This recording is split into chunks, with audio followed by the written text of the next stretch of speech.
Hey everybody, welcome back. This is Matthew Boyle from LanguageCardGames.com, where we believe if you can play cards, you can learn languages. And in today's video, I'm going to take a bit of a time out just to talk to you about some things you can do and should do to protect your cards. You need to protect your investment. You can be playing with these cards for many years to come if you just take good care of them, and in today's video I'm going to show you some ways to do that. Before I do, I want to warmly welcome you to like and subscribe so that you and other like-minded people can find your way back to my latest and greatest content. Now, let's jump in. The first thing I recommend is you get some plastic sleeves. These may be known as sleeves, or card sleeves, or deck protectors.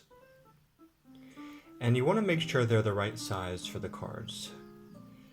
Currently, all the professionally printed cards that we make and sell at Language Card Games are 63.5 by 88.9 millimeters.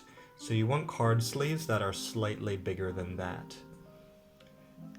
You can see these ones are 66 by 93 millimeters.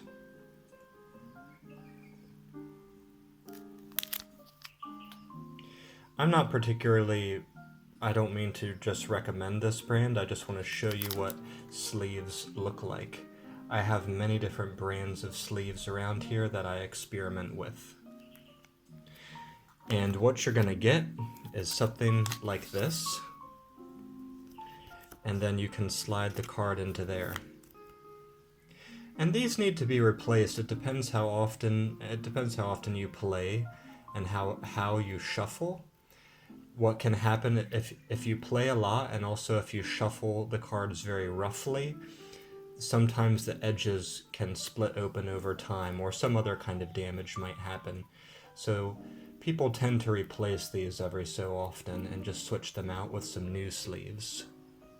But you can see that I keep a lot of my cards in these sleeves and it keeps them in great condition. Now, once you've put your cards into such sleeves, you also have to make sure that any box you would store them in is big enough to hold cards that are in sleeves. And it is important to put your cards in a box as well. That protects them from getting, folded or bent. Potentially it can even help save them from some minor water damage and also humidity and sunlight.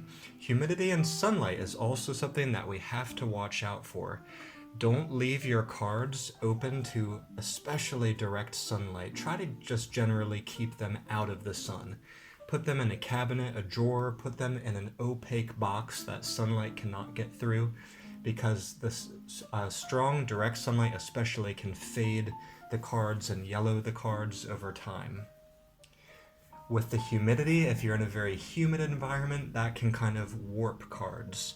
But you can use maybe a little dehumidifying pouch like you would in a closet for clothes. Put that near the cards. You could also try to keep your cards in an airtight box. That seems to help. You can see a box like this is clear. If you use something like this, then you really got to make sure to keep it out of the sunlight because the sunlight will still get through. I used to recommend these boxes by Ultra Pro a lot on my channel until today, because I've been noticing this for a while, but finally it's time for me to call it like I see it. And whatever material they're using to make this box has become very sticky over the years. Not over the years, but well, I don't know how long it took exactly, but something about this box is becoming very sticky. I tried to wash it today just to make sure it wasn't dirty. I washed it with warm water and soap, and that didn't help at all. So something about this particular material is degrading a bit. But I'm sure this company and other companies make boxes like this out of different materials, so we could experiment with that. This lets you put dice in the bottom, dice or other things, pieces in the bottom, and cards in plastic sleeves on the top. and it fits really snugly. So I like these, and I'll see if they make them in other materials.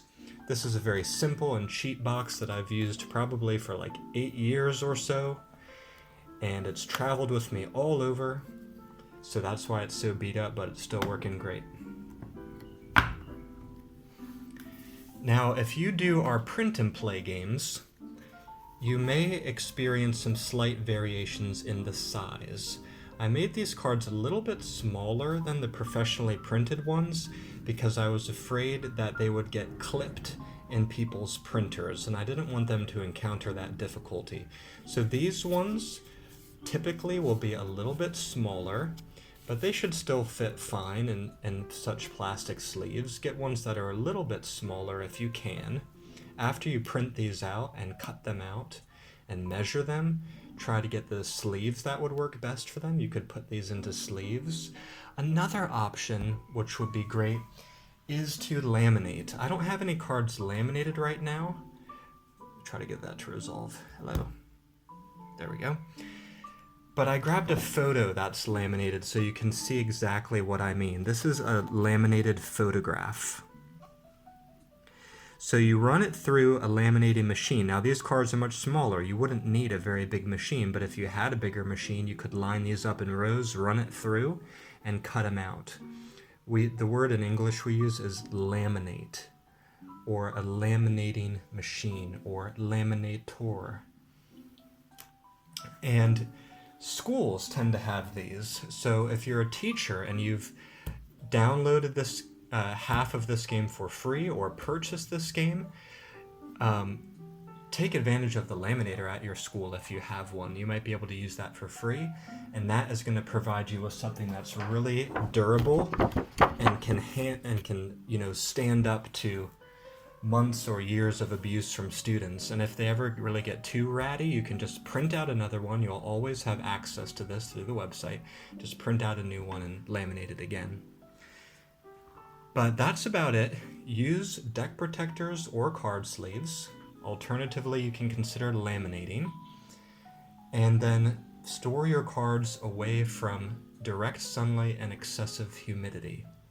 And I think that about covers it. Thank you so much for watching. If you have any questions about how to protect your cards, leave them in the comment section down below, and I'll see you back here next time at Language Card Games. Bye-bye for now.